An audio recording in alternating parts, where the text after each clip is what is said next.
Eu descobri a traição da minha esposa com o personal trainer dela, e em vez de explodir, planejei o golpe perfeito. Transferi tudo para minha mãe antes do divórcio. No tribunal, ela esperava metade da minha fortuna, mas ouviu o juiz declarar patrimônio zero.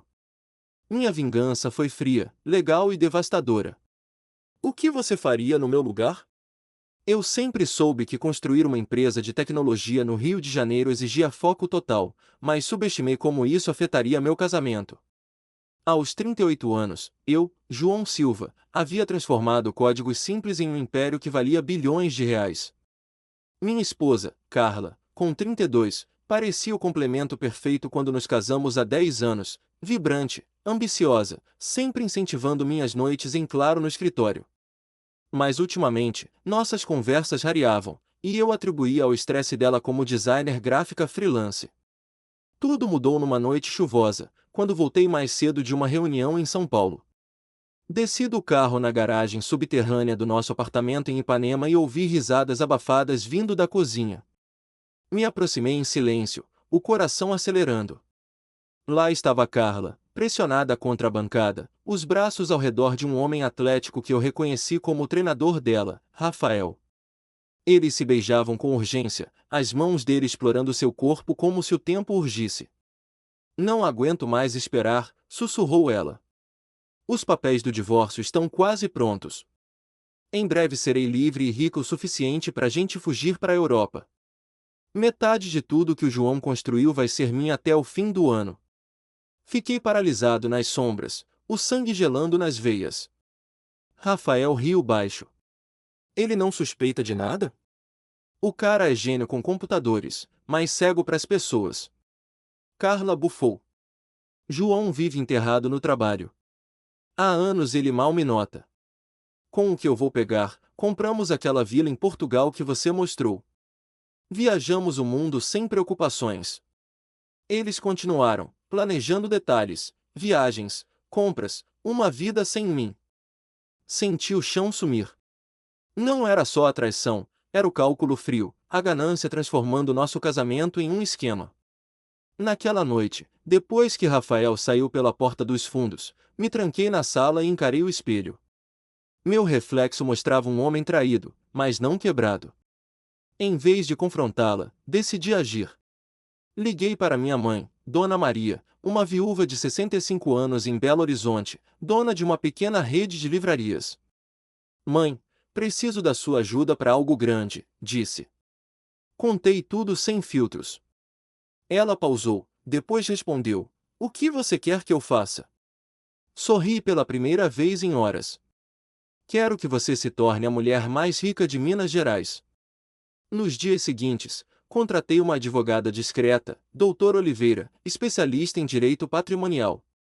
Juntos, traçamos o plano, transferir todos os ativos para o nome de minha mãe, de forma legal e irrevogável. A casa em Ipanema, avaliada em 15 milhões de reais, passou para ela, comigo como administrador temporário. As ações da minha empresa de software, que valiam 500 milhões. Direto pro traste dela. A chácara em Petrópolis e os investimentos em startups? Todos realocados. É tudo legítimo, explicou o Dr. Oliveira. Transferências familiares não são fraudulentas se feitas antes da ação judicial. O timing é chave, agimos agora, antes que Carla dê o primeiro passo. Enquanto isso, Carla agia como se nada tivesse mudado. Saía para aulas de yoga com Rafael, voltava com desculpas vagas e cheirava a perfume barato. Eu fingia normalidade, mergulhando mais no trabalho para ganhar tempo. Mas internamente, a raiva se transformava em estratégia. Cada transferência assinada por minha mãe me dava um alívio calculado. Ela, que nunca confiara em Carla desde o casamento, essa menina olha para o seu dinheiro como se fosse dela por direito, dizia, mergulhou no papel com vigor. Estou pronta para isso, filho. Ela vai aprender que traição tem preço. Semanas se passaram em tensão crescente. Eu monitorava os e-mails dela por um app discreto que instalei no laptop compartilhado, nada invasivo, só o suficiente para confirmar. Ela consultava advogados sobre divórcio, calculando sua parte justa com base em leis que favorecem cônjuges após anos de casamento. Uma noite, a ouvi ao telefone com Rafael, o idiota nem imagina. Em breve, metade do império dele é meu, e a gente some. Meu estômago revirou, mas mantive o foco. O plano exigia paciência, um erro, e tudo desmoronaria. Então veio o primeiro twist, Carla acelerou o processo.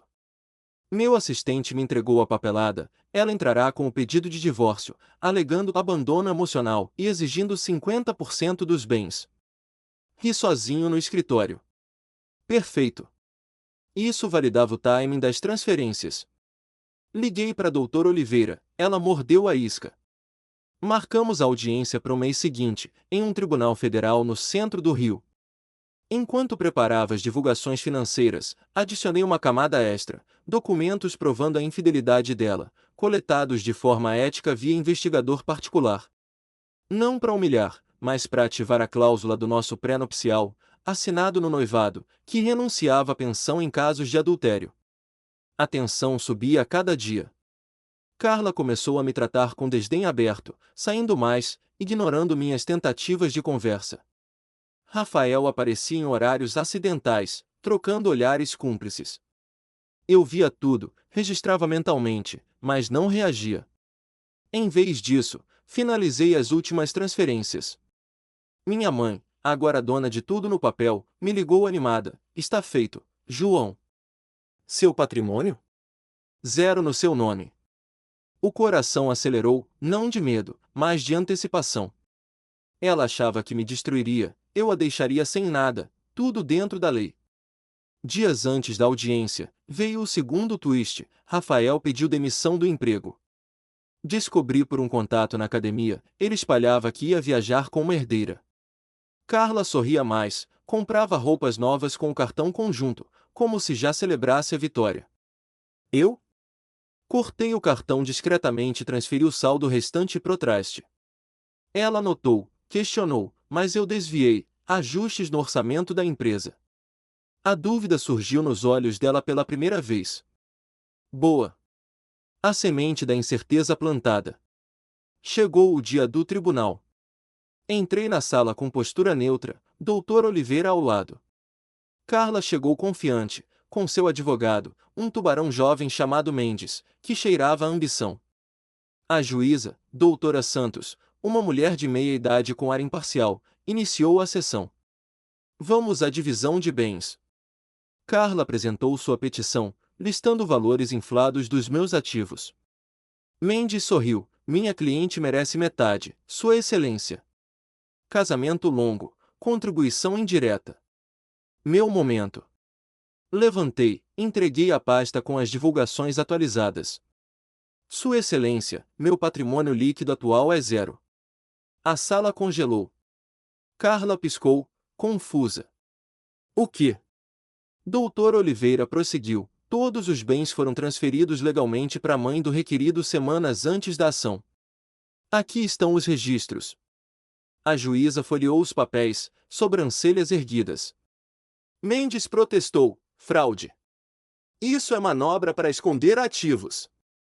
Mas a juíza negou. Transferências familiares são válidas se documentadas, como aqui. E o pré-nupcial é claro, infidelidade anula pensão. Provei a traição com fotos discretas do investigador, nada gráfico, só evidência factual. Carla empalideceu, o plano dela ruindo. Impossível, murmurou. Eu a encarei, sem raiva, só fato, você escolheu isso. A juíza bateu o martelo, divórcio concedido, sem divisão de bens, sem pensão. Carla saiu derrotada, sozinha. Naquela noite, jantei com minha mãe em um restaurante simples em Botafogo. Justiça feita, disse ela, assinando a reversão parcial dos ativos para mim, agora livre. Carla? Perdeu tudo, Rafael sumiu dias depois, amigos se afastaram. Ela arrumou um emprego comum, aprendendo na pele as consequências. Eu? Reconstruí, mais forte, encontrando paz verdadeira. O que você acha? Se estivesse no meu lugar, teria perdoado ou buscado justiça assim? Conte nos comentários, sua opinião pode inspirar outros. Depois do martelo da juíza ecoar na sala, saí do tribunal com as pernas firmes, mas o peito apertado por uma mistura de alívio e vazio. Carla ficou ali, imóvel, enquanto seu advogado recolhia papéis às pressas, murmurando objeções inúteis. Eu não olhei para trás, em vez disso, caminhei direto para o carro e dirigi até o escritório no Leblon, onde Dr. Oliveira me esperava com um dossiê atualizado. Parabéns, João. O divórcio está finalizado sem ônus para você. Agora, foque em recuperar o controle dos ativos, disse ela, abrindo o laptop.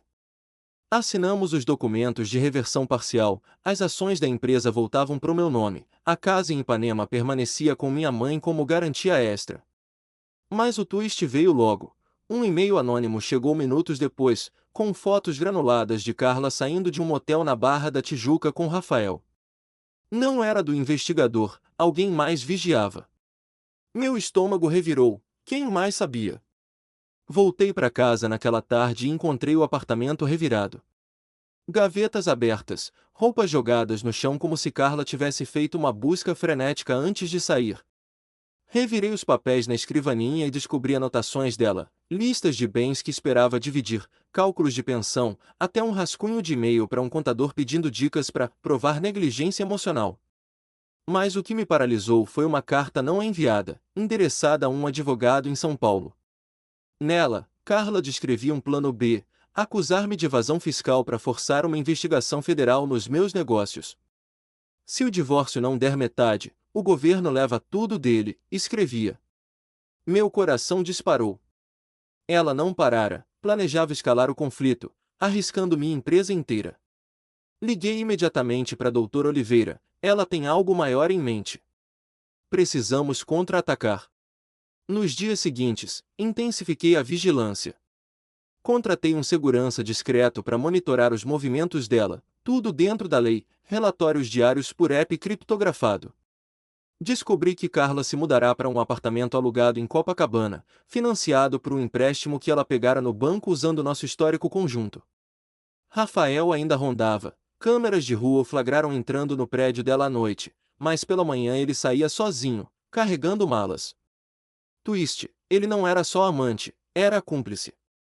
Um contato na academia revelou que Rafael convencera Carla a investir em um negócio dele, uma startup de fitness online, prometendo retornos rápidos com o dinheiro do divórcio. Ela transferira R$ 50 mil para a conta dele semanas antes, achando que era seguro. Ri amargo. Agora, sem a fortuna, ele a abandonaria, deixando-a endividada. Confrontar? Não. Em vez disso, usei isso a meu favor. Marquei uma reunião com o contador da empresa, um cara chamado Paulo, que auditava minhas finanças há anos. Verifique tudo, transferências, impostos, investimentos. Se houver qualquer irregularidade que ela possa usar, corrija agora. Paulo trabalhou sem parar, descobrindo uma brecha mínima, uma dedução fiscal de anos atrás que Carla poderia distorcer. Corrigi com multas simbólicas, pagas voluntariamente para mostrar transparência. Enquanto isso, minha mãe me ligou de Belo Horizonte. João, recebi uma intimação. O advogado dela está questionando as transferências como fraude familiar. Meu pulso acelerou. Eles apelariam? Dr. Oliveira confirmou, petição de revisão protocolada, alegando que eu orquestrei tudo para puni-la. Eles têm provas circunstanciais, mas nada concreto. Contra-ataque com depoimentos da família. A tensão cresceu quando Rafael sumiu de vez. Carla começou a ligar para o meu número bloqueado, mensagens via amigos comuns, precisamos conversar. Isso não acabou. Ignorei, mas o segurança relatou, ela visitará o escritório da empresa, exigindo ver seus direitos como ex-sócia. A recepcionista barrara, mas o incidente gerou boatos internos, funcionários cochichando sobre o divórcio, especulando se eu estava instável. Perdi 2 contratos menores naquela semana, clientes nervosos cancelaram reuniões. Senti o império tremer pela primeira vez. Resolvi, chamei uma assembleia geral, expliquei a situação de forma vaga, questões pessoais resolvidas, foco no crescimento, e anunciei bônus para a equipe. A lealdade se firmou, mas o estresse me consumia noites inteiras. Então, o terceiro twist, um jornalista freelance me contatou, dizendo ter uma dica quente de fonte anônima sobre lavagem de dinheiro na minha empresa. Era a Carla? Ou o Rafael, vingando-se? Marquei o encontro num café em Botafogo, gravando tudo legalmente. O cara, magro e ansioso, mostrou e-mails falsos, documentos forjados com meu nome em offshores inexistentes. Sua ex-mulher me passou isso. Quer publicar para forçar um acordo. Meu sangue ferveu, mas mantive a calma. Mostre as provas reais. Ele gaguejou, admitindo que era blefe. Paguei uma taxa para ele calar a boca e entreguei o áudio para Dr. Oliveira, evidência de extorsão. Agora ela cometeu o crime. Podemos contraprocessar por difamação. A audiência de revisão chegou rápida.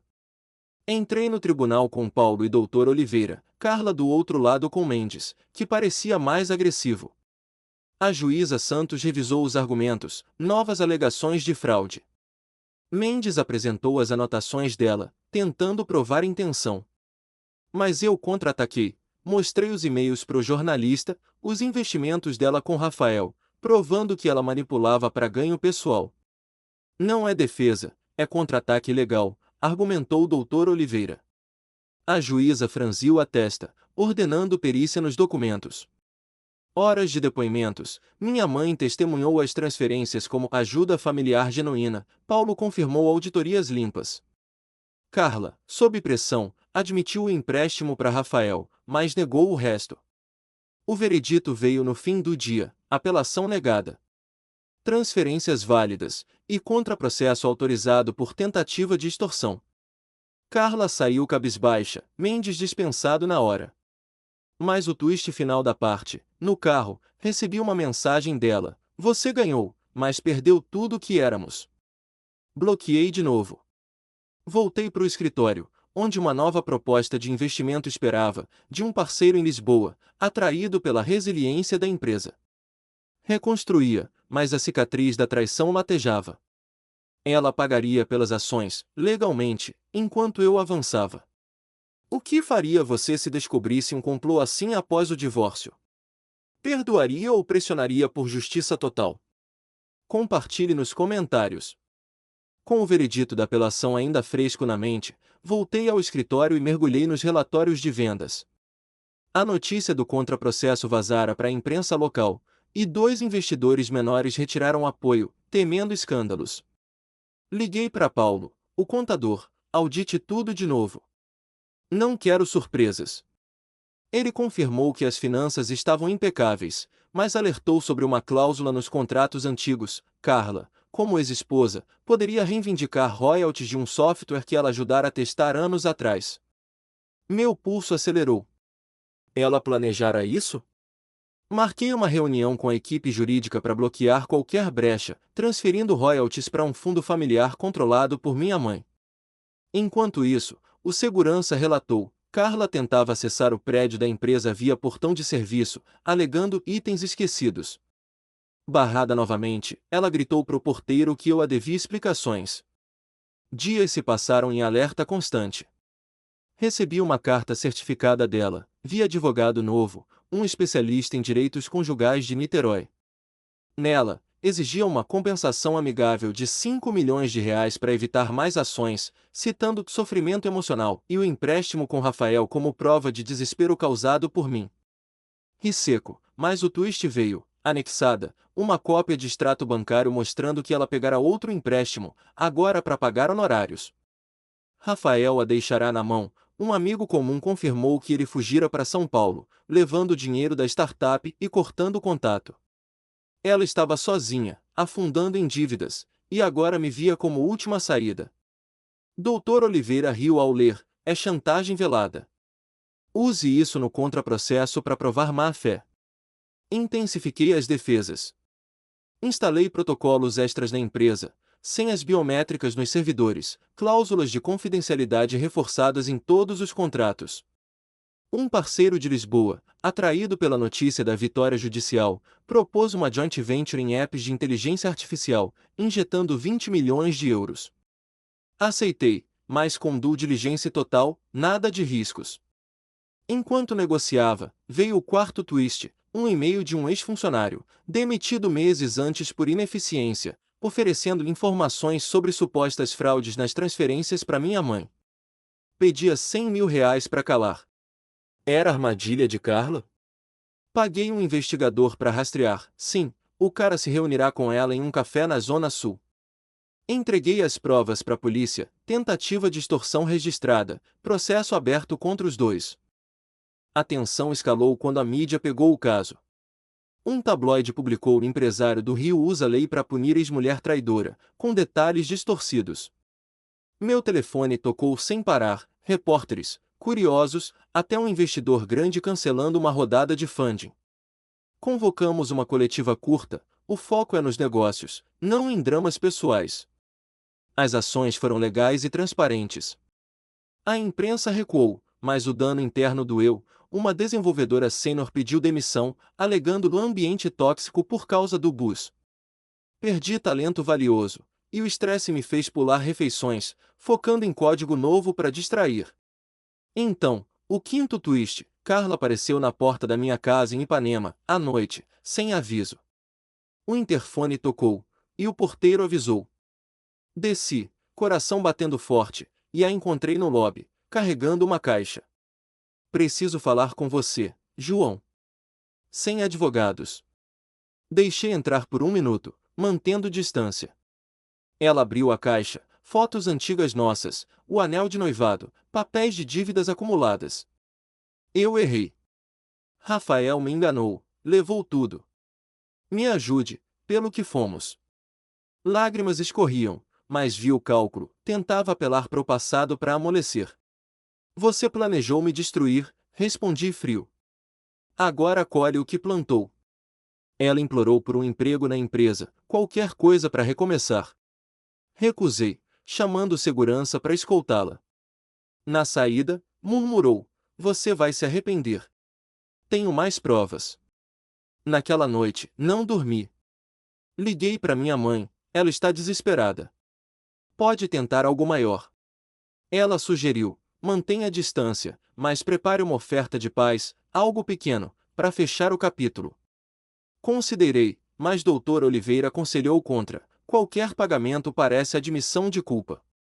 O contraprocesso avançava, polícia interrogou o ex-funcionário, que confessou ser subornado por Carla. Ela foi citada como testemunha, mas negou envolvimento, complicando sua posição. Enquanto isso, a joint venture com Lisboa decolou, protótipo pronto, testes em beta. A empresa cresceu 15% em receita, provando resiliência. Meses depois, veio o clímax da parte, audiência do contraprocesso. Entrei no tribunal com Paulo e o investigador, Carla representada por um defensor público agora, finanças no vermelho. O juiz ouviu depoimentos, o ex-funcionário detalhou o esquema, mostrando mensagens dela. Carla, sob juramento, admitiu o empréstimo para Rafael e o contato com o extorsionário, mas jurou ser manipulada. Provei o contrário com logs de chamadas. O veredito: ela condenada a ressarcir custos processuais e proibida de me contatar por 2 anos. Saiu algemada temporariamente para assinatura, olhos baixos.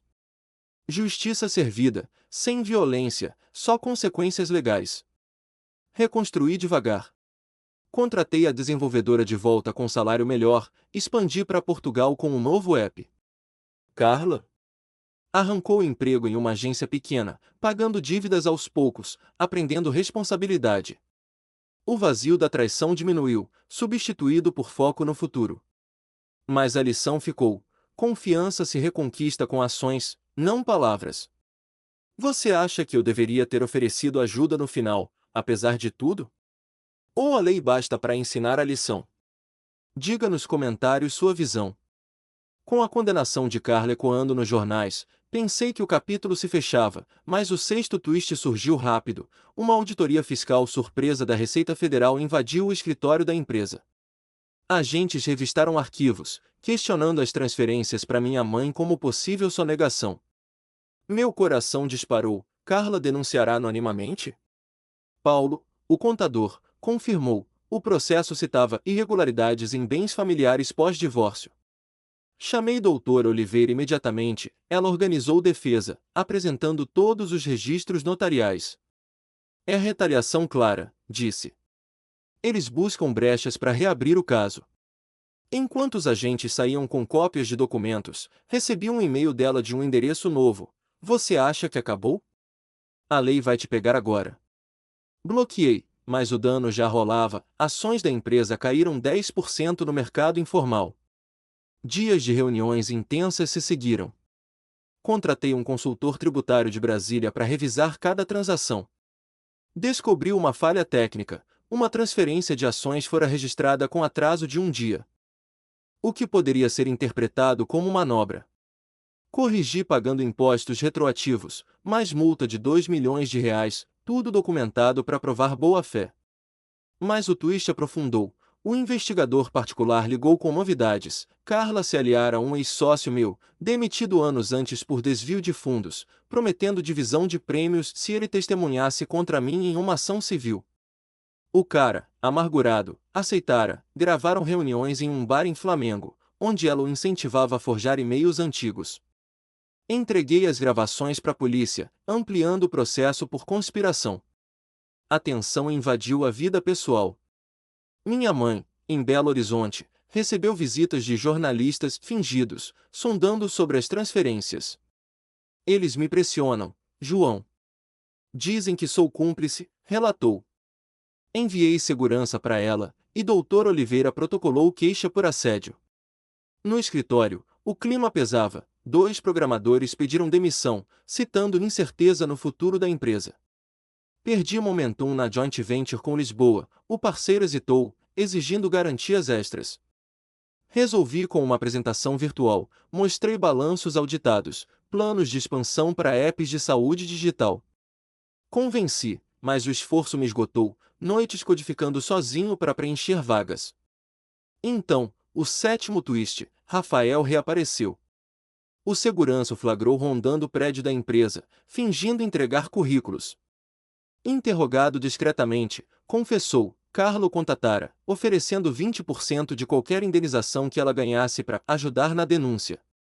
Ele, endividado pela própria startup falida, aceitara inicialmente, mas fugira de novo ao saber da polícia. Ela tá louca, cara. Me arrastou para isso e agora me culpa, disse. Usei a declaração dele como testemunha pro processo criminal, virando o jogo. Doutor Oliveira sorriu. Agora é ela contra todos, amante, ex-sócio, você. A Receita concluiu a auditoria semanas depois, nada de sonegação, só a multa paga voluntariamente.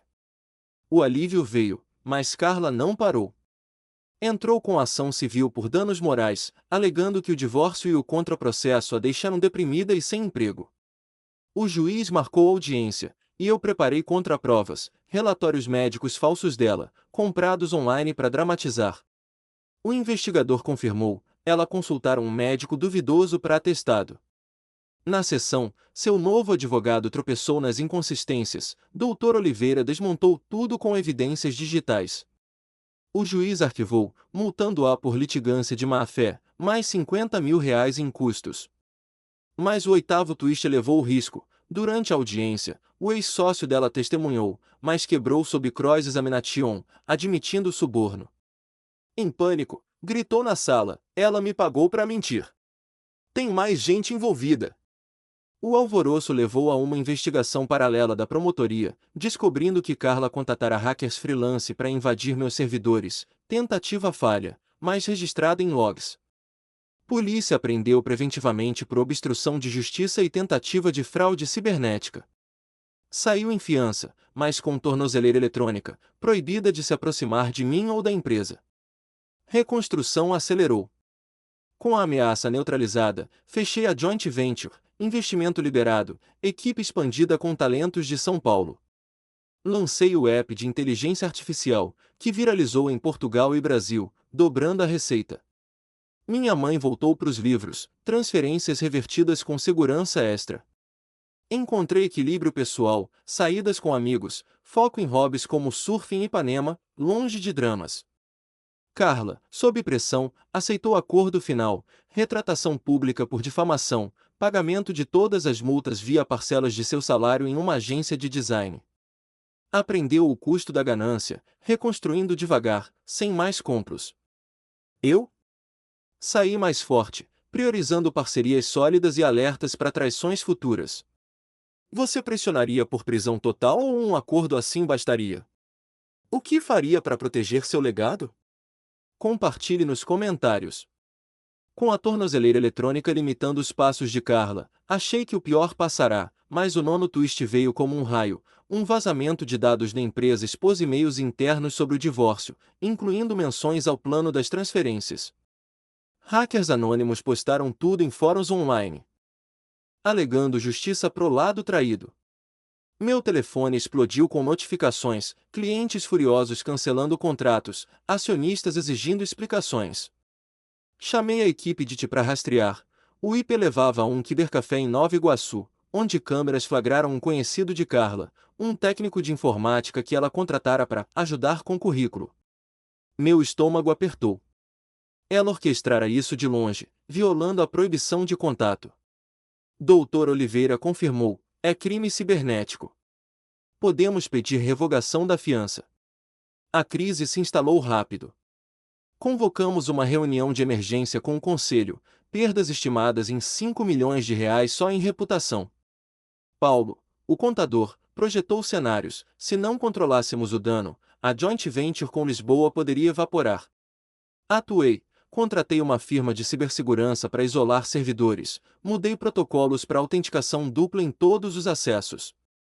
Enquanto isso, o investigador coletou provas, mensagens dela pro técnico, prometendo pagamento pós-acordo. Entreguei à promotoria, eles revogaram a fiança em 48 horas.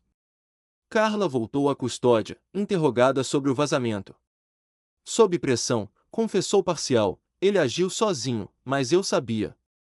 O técnico, pego em flagrante, delatou tudo por redução de pena. A tensão interna explodiu. Um gerente sênior, amigo antigo de Carla, renunciou publicamente, acusando-me de vingança excessiva em uma carta aberta nas redes. O buzz viralizou, com petições online pedindo boicote à empresa. Perdi 20% da base de usuários no app de inteligência artificial em uma semana. Resolvi com transparência. Postei um vídeo curto explicando os fatos. Traição levou a medidas legais, mas o foco é inovação, não drama. Contratei um RP para gerenciar a imagem, doando 1 milhão para ONGs de empoderamento feminino no Rio, virando a narrativa para responsabilidade social. A mídia mordeu a isca, coberturas positivas surgiram, destacando resiliência. Então, o 10º twist. Durante o interrogatório, Carla revelou um segredo guardado, grávida de Rafael, 3 meses, e planejava usar isso para reabrir o divórcio por pensão pro filho. Meu mundo parou. Teste de DNA confirmou, não era meu. Ela admitira adultério, mas isso escalava para disputa parental falsa. Doutor Oliveira agiu, ela cometeu falsidade ideológica. Prove com prazos, o timing não bate com nosso casamento. O juiz ordenou exames, resultados limpos, mas o escândalo quase afunda a empresa. Clientes hesitaram, investidores pausaram. Foquei em contramedidas, expandi o app para mercados internacionais, fechando parcerias em Madrid e Lisboa, diversificando receitas. Meses de batalha se arrastaram. O processo criminal culminou em julgamento. Carla condenada a 3 anos por extorsão, fraude e obstrução, pena suspensa com condições, terapia obrigatória, proibição de tecnologia sem supervisão, restituição total de danos. Rafael, extraditado de São Paulo, pegou 2 anos por cumplicidade. O técnico, 1 ano de serviços comunitários. Assinei o acordo final. Ela pagaria parcelas vitalícias de royalties mínimos de um projeto antigo, garantindo que nunca mais me abordasse. Saí do tribunal com o peito leve pela primeira vez em anos, justiça plena, sem ódio residual. Reconstrução veio forte. A empresa recuperou 150% das perdas com o app global, contratando equipes em Portugal. Minha mãe expandiu as livrarias para online, usando parte dos fundos para filantropia em educação digital. Encontrei paz pessoal, Viagens curtas para praias de Minas, novas amizades em conferências de tech. Carla cumpriu a pena fora das grades, trabalhando em uma ONG de reabilitação, canalizando erros para ajudar mulheres em situações abusivas. Aprendeu responsabilidade, reconstruindo laços familiares sem ganância. O legado da traição me transformou. Implementei treinamentos antifraude na empresa, priorizei equilíbrio trabalho-vida para a equipe. Hoje, o império vale o dobro, sólido contra tempestades. A vingança legal ensinou que ações ecoam, dela, destruição, minhas, renascimento. E você? No meu lugar, teria estendido a mão para a redenção dela no final, ou deixado a lei ditar o fim. Essa escolha moral define caráter. Compartilhe nos comentários sua visão, para inspirar debates reais.